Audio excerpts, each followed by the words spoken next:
I'm speaking with you today from the seat of Sir Moses Montefiore here in Bevis Mark Synagogue in London. And I'm speaking with you from this spot because this is where Sir Moses Montefiore, who is the topic of today's lecture, prayed. This was his synagogue in London. His family had been part of this community well before he was born. His grandfather already had moved to London from Livorno. Incidentally, Sir Moses was born in Livorno in the 1780s as a result of family travel there. But this is where he was from, this is where he grew up, and this is where he spent his life. He lived till he was over 100 years old, and was a towering figure, not just of Bevis Mark's synagogue, but ultimately of all of British Jewry, as the head of the Board of Deputies for half a century, and had been sheriff here in the city of London, was knighted by Queen Victoria, was a significant, dominant figure in British Jewish history, but also in world Jewish history. And that's really what I want to speak with you about today in thinking about this question of infamy, right? The Jewish question, right? What is going to be the future of the Jews in Europe? And as we know, Hitler provides an answer, which is to murder all of the Jews of Europe. But this is a question that Jews had been asking, or people had been asking already for 2 centuries before that happens. And not only did non-Jewish people debate it, particularly around the rights of Jews to be equal citizens in the countries where they lived, but Jews were asking this question, particularly around concerns around persecution of Jews, anti-Semitism, lack of education, and so on. And so what I'm looking at in this series is how did Jewish people attempt to answer this question, as it were, of the Jewish question, the future of Jewish people in Europe.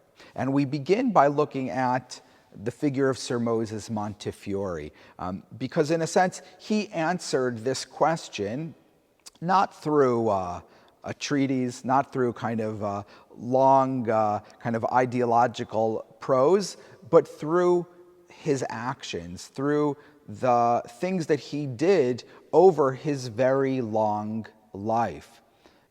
I should mention that a great book that's looked at the life of Sir Moses Montefiore and all of his advocacy is a book by that title, Sir Moses Montefiore, by Professor Abigail Green of Oxford University. And she does modern research into his life, looking at what records do survive from his collection, as well as the many things that were written about him during his life, charting all of his various endeavors throughout the many decades of his life. So definitely a good read if you want to jump a little bit more deeply into his life and all that he did.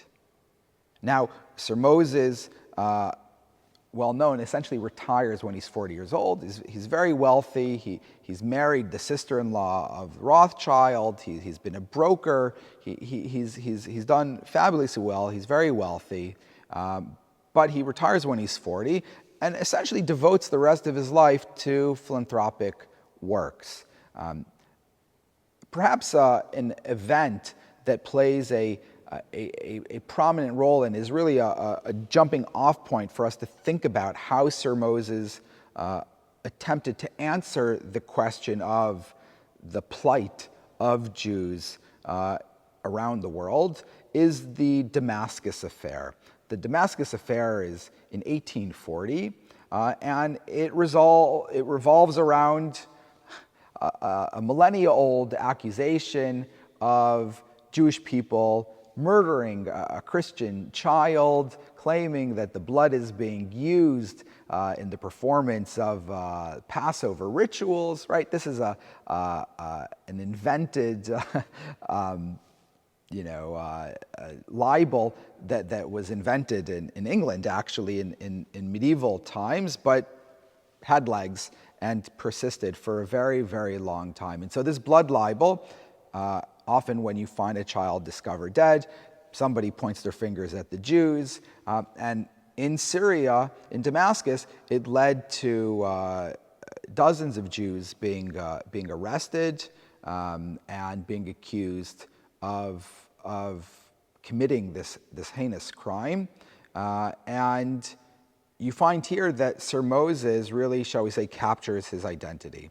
Now, what's interesting is this event comes out of the globalization of information, right? Because this is where you really have the press starting to develop, and you have the Jewish press in England really beginning around this time now with the Jewish Chronicle, and also the Voice of Jacob that will be around for about that first decade.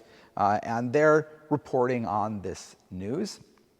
And Sir Moses, as the head of the Board of Deputies, in a sense, swings into action, and he begins to engage with those who are involved. And during this time, Syria is being ruled in part through the Pasha in Egypt. He's ultimately meeting Egyptian authorities.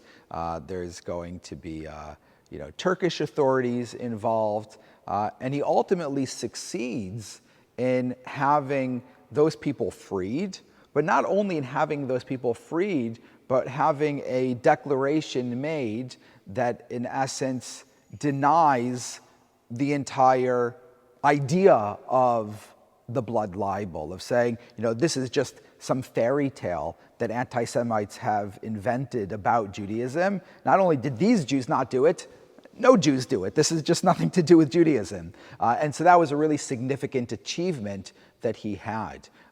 And then from here you find Sir Moses doing this in places all over the world. He goes to Morocco to deal with the king there.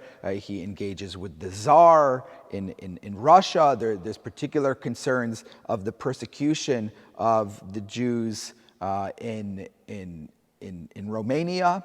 And he advocates, in a sense, for Jews around the world. The most famous, shall we say, legacy of that is, of course, within the Holy Land, where he sees the poverty of Jews in the old city of Jerusalem. And he goes ahead and he purchases land and builds housing for Jewish people outside of the walls, and it will become the new part of Jerusalem in the western city in Mishkenot Sha'ananim, where he also then builds a windmill so they can produce their own, grind their own flour to produce their own bread. And that really begins the development of a modern Jewish settlement in Jerusalem, and leads to the growth of the city as we know it today. And so what you find is that throughout the world at that time, right, where Jewish people are living, whether in North Africa, in Europe, in Eastern Europe, and even into the Middle East, Sir Moses' approach to the question of anti-Semitism is to try and resolve those accusations, those persecutions through direct intervention. And his solution is that if you can go ahead and get, shall we say, the leaders, whether it's kings or czars or sultans, right, to be proactive in opposing anti-Semitism, then in a sense you can secure the ability of Jewish people in those places to continue their lives, places where they had been, some of them for millennia already, to continue their lives, to live freely, to hopefully flourish, right, and to be able to live meaningful lives. And so, in a sense, Sir Moses' solution wasn't a solution that we might think of as being, life changing in the sense of, some crazy new idea, something that you were going to kind of come along, as we'll see with other figures that we're going to discuss in other lectures, where they have answers to this question that are, in a sense, creating new frameworks or new models for addressing this question. Sir Moses says, the problem is persecution. I will go ahead and try and resolve those persecutions so that, in essence, the Jewish question will be answered, because Jews will no longer be persecuted. They'll be able to continue to live freely and hopefully better themselves in a free society. And indeed, that's part of what it is. It's not just about removing the persecution, but it's in a sense trying to secure rights for Jews where ultimately they can access education, they can have more economic opportunity, while at the same time being able to continue to live freely in the places where they were already living. Historians have looked at this and see this kind of as the, shall we say, the last gasp, as it were, of an approach to dealing with problems through, shall we say, personal relationships, or the ability of one person to kind of convince one other person, to make a change. Obviously, as states develop and you have, shall we say, entire structures, it's no longer reliant on just a monarch or a sultan, but there's entire kind of governments and so on. It becomes increasingly complicated for, in a sense, one person, even if they do have the uniform of the British Empire, even if they were knighted by Queen Victoria, to really, on their own, make a difference. And you see that over the course of Sir Moses' life, that kind of as he gets older, some of his attempts to resolve problems, certainly the Eduardo Mortera affair in Italy, where a Jewish child is baptized unbeknownst to his parents, and then the church takes him, and he's not given back to his family. It's a terrible ordeal. Sir Moses doesn't succeed in that case. So you find this approach to answering the Jewish question, in a sense, succeeds in the moment when he does it, but it doesn't resolve it long term. So when 10 years later something new happens, and maybe as society or as government changes, it simply can't be effective anymore. And so what you find is, as the 19th century progresses, you find other people coming forward and saying, we need different answers to this question. Sir Moses was incredibly successful at answering the question in his own time, but unfortunately his answer would no longer resolve the question in the time that would come after him, or even towards the end of his life. But he did succeed. It's quite incredible what he achieved, and he was, in a sense, as a result of this, the most famous Jew in the world in the 19th century, and had a huge positive impact on Jewish life during his time, even if ultimately new answers were going to have to be found to answer this question. But it is humbling to be able to think about his impact and his significance while standing in the place where he prayed for nearly for over a century. But as I mentioned, we'll see that London and Britain continue to play an important role in this bigger Jewish question as you move into the rest of the 19th century. And we'll look at our next figure, Baron Hirsch, in the next part in this series, to see how he attempted to answer this question through the actions and through the philanthropy that he carried out. Thank you.